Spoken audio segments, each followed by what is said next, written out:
Good morning, everybody. This is Xianliang with Morsels of a Thought number 1192. I don't know if you can see Chloe right behind me, but I put this artificial background and I'm trying to see if I can get Chloe visible. Right here is Chloe. Let's see. Is she right here?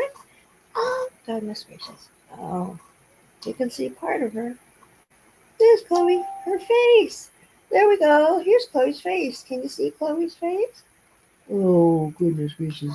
Okay, well, she wants to stay right there. Anyway, it is the Sunday series today. We are starting in from the intro we started last week of Grass Soup. I tried to take a photo of this book and put it in the background, but it only gave me the first two words. I tried to do the words, I tried to do the title. It gave me a title this way, and then it gave me the first two words like this. And the first two words are extreme hardship. I didn't want that in my background. So, all right, so here we are. Zhang Xianliang, he writes about his time in a prison camp. And it's a socialist camp. It's one of those re-education places. Let me see. I don't have any bookmark. Okay, never mind. Okay, no bookmark. But we will read the book. 1960. We will read the book. 11th of July. Capital construction. Hauled dirt clods. Those are all the words he wrote in his journal.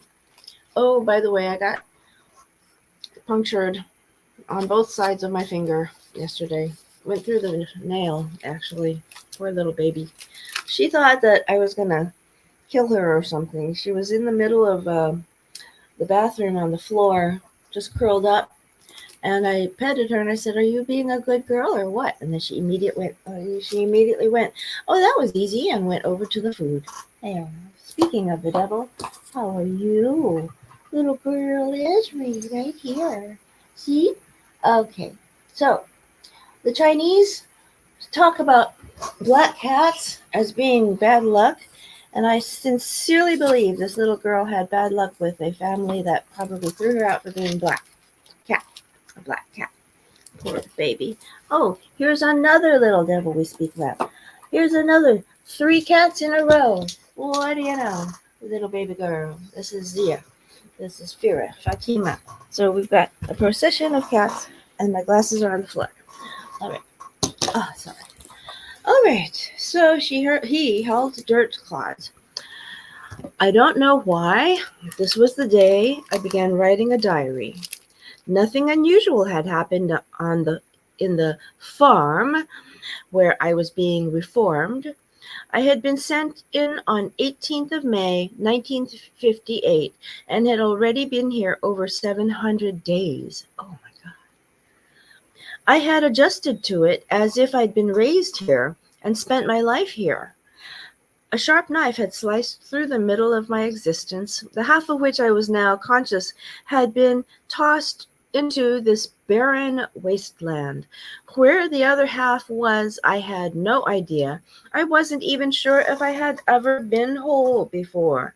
Hacking away at the earth, the only painful sensations I had were physical. After hurting for more than 700 days, I was numb. I no longer felt the pain, I only felt hunger. In this thin diary, if this thin diary did not exist, I might begin to wonder if that part of my life was real. People have poor memories. They deal with the present, whether it is joyful or painful. But the present and mankind within it are the consequence of the past, just as the future is the result of the past. The lives of men do not pass without a trace, disappear as though they had never been lived. Many living in China today dare not admit this. They dare not face the past, and some are unwilling to face elements of the present. For this reason, I have felt that I should make this most real of diaries public. Also, that I should annotate it so that people can understand it. Oh boy, if you just made only this part public, we would never have understood it.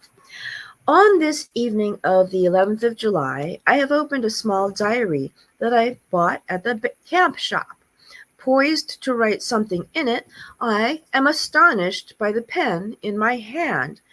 It may be that I want to write this diary simply because I own a pen.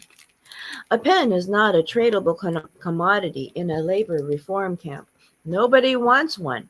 Even in exchange for a tiny pinch of tobacco or the smallest piece of flatbread, in a labor camp, the exchange value of an object depends entirely on whether or not it helps you survive. Now, when he says flatbread, we don't have flatbread in China. What we have in China is baozi.